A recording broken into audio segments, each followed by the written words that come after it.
Okay, we're back out at the Dorigo.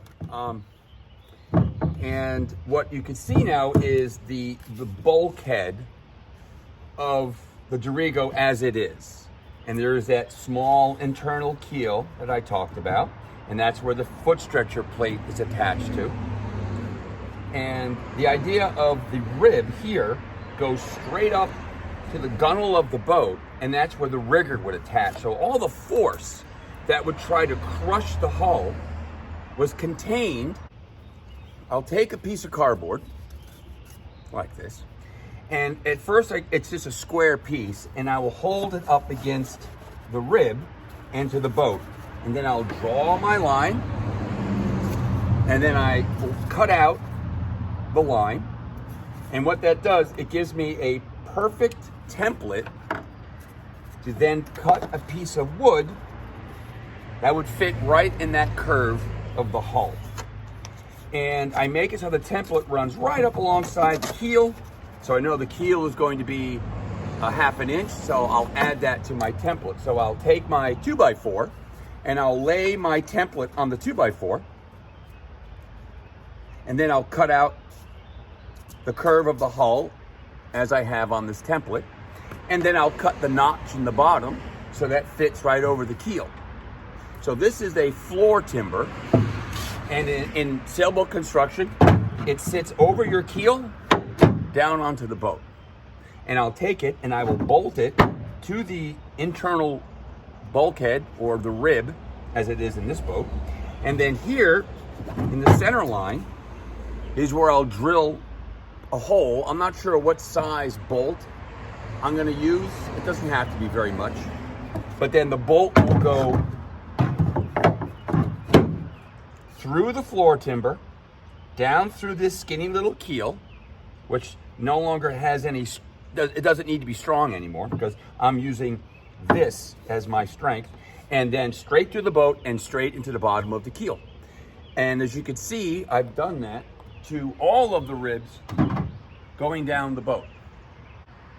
To kind of challenge myself, I only allow myself to do one take.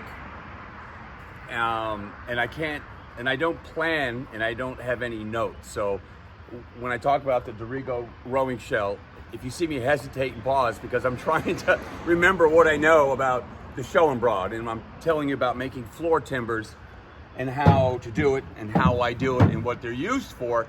It's kind of coming off the top of my head. So I don't want to spend a lot of time doing this. And I was before talking about Schoenbrod and Dorigo, and I literally just remembered that Schoenbrod was a designer. I can't remember his first name. Helmut Schoenbrod. And he was from Germany, and he immigrated to the United States right around World War II. I think, not during World War II, I think before World War II, his family came over. And he started Schoenbrod, building wooden boats and then building fiberglass boats. And then he sold the company right around 1980, 82, to, I think the guy's name was Charlie Dibble. And obviously Schoenbrod has an epic name to it. Dibble does not. I don't think you want to buy a rowing shell that says Dibble on the side. So I hope that's his name. So he came up with a name of Dorigo. I had to check. Dorigo. And I think Dorigo means I lead. I have no idea in what language Dorigo, maybe Latin, why not? If not, it's a pretty cool story. But I do believe the story goes that it has something to do with the Maine seal, because Schoenbrod was made in Maine, and I think it has something to do with the North Star. I just remember hearing that years and years and years ago, so I might be completely wrong. I thought that was an interesting little tidbit of information. So what I'm going to be doing now is I'll finish cutting all of my floor timbers, and I won't fasten them yet. I'll just put them all into place. And one of the reasons why I'm doing this is I don't want to get too far ahead of myself. I don't want to get over my skis here. I want to get as much done as I can before I start gluing and fastening, because there's no coming back from gluing and fastening. So that's why the centerboard trunk hasn't been glued or fastened yet. So I'm going to keep moving forward and keep you posted as I go. And if you guys have any questions, feel free to let me know in the comments. Thank you.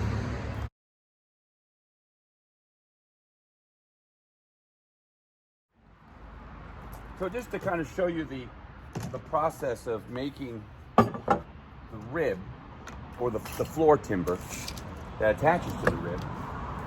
My floor timbers are 14 inches overall.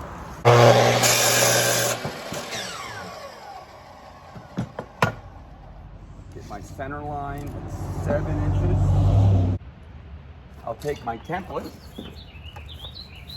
and I know that the template butts up against the keel, so I'll put, and it's parallel, it's at a right angle, so I'll put my template right along the keel.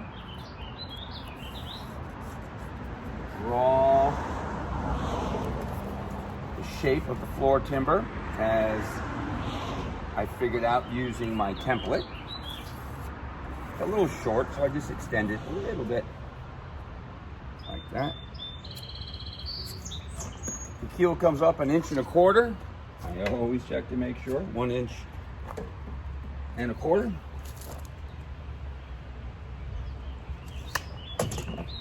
Draw a straight line. That has to be removed. Come on over.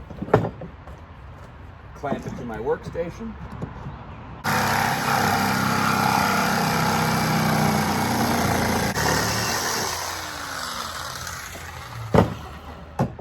So there is the rough shape now of the floor timber at the notch cut out and the bevel on the sides to face up against the inside of the hull. Now I sand her down a bit.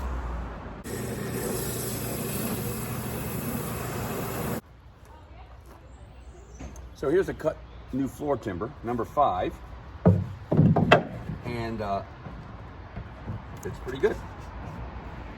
And the next step that I do is I find the center over the keel.